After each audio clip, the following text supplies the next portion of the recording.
घर पर उसके घर वाले भी हैरान थे। वाह ईशा, तुझे देखकर तो लगता है कि आज बात बन ही जाएगी, क्योंकि तू तो एकदम पहचान में ही नहीं आ रही है। लड़के वाले आ जाते हैं और सब ईशा को पसंद कर लेते हैं। उसकी शादी विवेक नाम के अमीर लड़के से हो जाती है।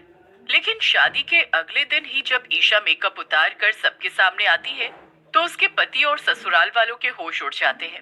ये ये क्या है? ये कौन है माँ? ये तो कितनी बदसूरत है। इसे हटाओ यहाँ से। मुझे भी समझ नहीं आ रहा कुछ भी। आखिर ये एक रात में सुंदर से इतनी बदसूरत चुड़ैल जैसी कैसे हो गई? धोखा, धोखा मिला है हमें। ईशा अपने पति विवेक से कहती है, अरे मैं आपकी पत्नी हूँ, आपने मुझे पहचाना नहीं? कल तो मैंने मेकअप करवाया हुआ था। क्या तुमने हमारे साथ इतना बड़ा धोखा किया है? तुमने अपना असली चेहरा मेकअप के पीछे छुपा कर रखा और हमें बेवकूफ बनाया।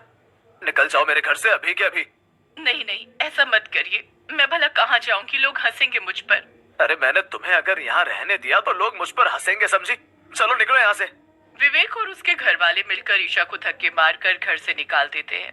ईशा रोते रोते कुएं के पास जाकर खड़ी हो जाती है। फिर वो कुएं के पानी में अपनी परछाई की तरफ देखती है। कितनी बुरी दिखती हूँ मैं। इस रूप रंग के कारण आज मुझे मेरे ही पति ने घर से निकाल दिया। अब मैं जी कर भी क्या करूंगी?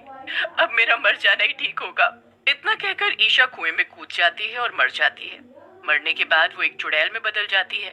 तभी वहां से एक आदमी निकल रहा था। वो ईशा को देख लेता है। चुड़ैल, चुड़ैल, इतनी डरावनी चुड़ैल, भागो, भागो यहाँ से। क्या कहा? डरावनी? मेरे मरने के बाद भी लोग मुझे बदसूरत और डरावनी कहेंगे? रुक, मैं तुझे अभी सबक सिखाती हूँ। ईशा चुड़ैल गुस्से में उस आदमी को मार डालती है और उसे कुएं के अंदर फेंक देती है। चुड़ैल बनने के बाद ईशा का गुस्सा और भी बढ़ गया था। अब उसे हर सुंदर औरत से नफरत हो गई थी और वो अपने अपमान का बदला लेना चाहती थी। अगले दिन वो अपने ससुराल जाती है, ये देखने के लिए कि आखिर वहाँ क्या हो रहा है।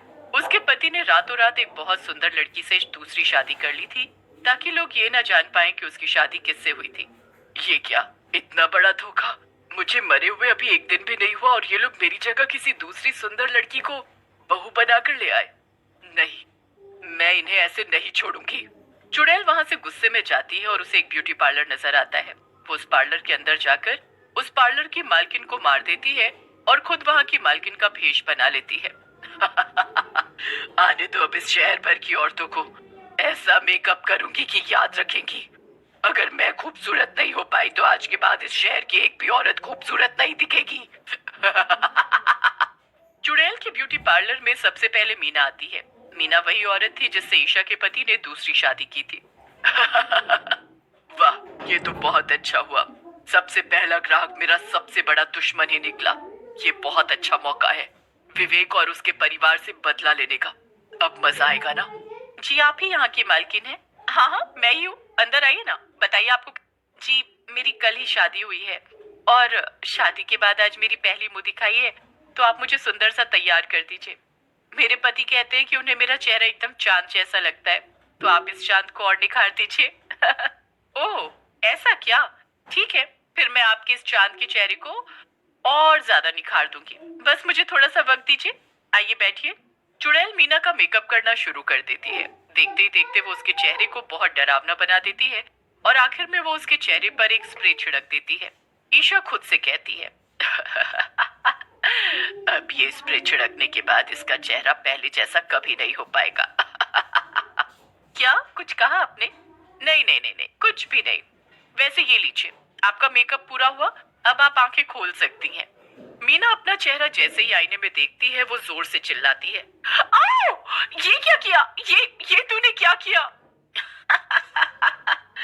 चांद सा चेहरा था ना तेरा, ले मैं और निखार ले आई तेरे चेहरे पे।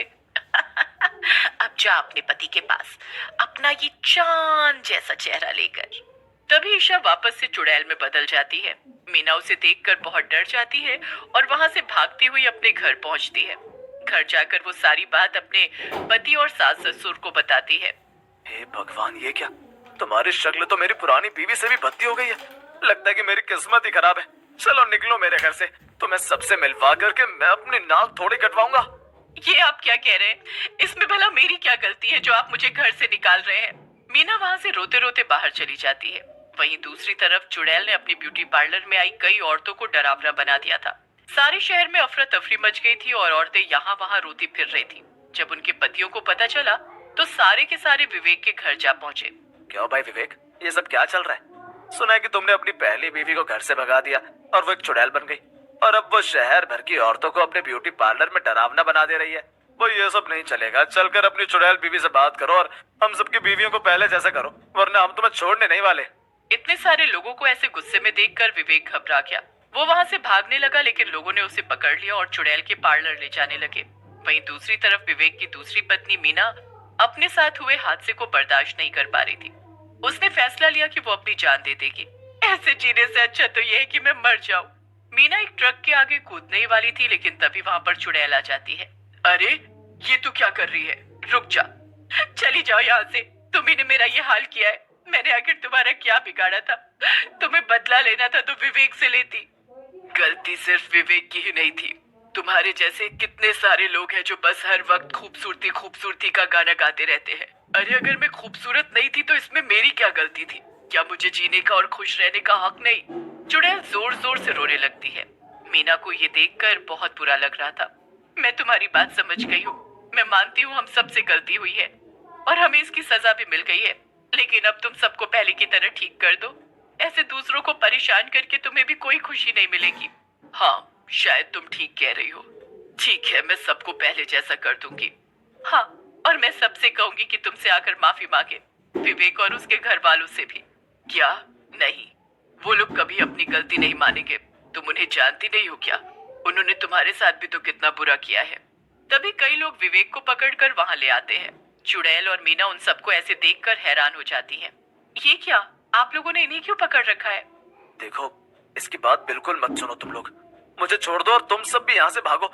ये दोनों चुड़ैलें हैं और इन्होंने मिलकर शहर की सभी औरतों को भी डरावनी चुड़ैल बना दिया है। हम अभी यहाँ से चलते हैं और किसी अच्छे से बाबा को लेकर आते हैं और इन्हें पकड़वा देते हैं। चुड़ैल को विवेक की ऐसी झूठी कहानियां सुनकर बहुत गुस्सा आता है और वो जाकर विवेक की गर्दन पकड़ लेती है। देखा मीना, मैंने कहा था ना, कोई भी सुधर सकता है, पर ये नहीं।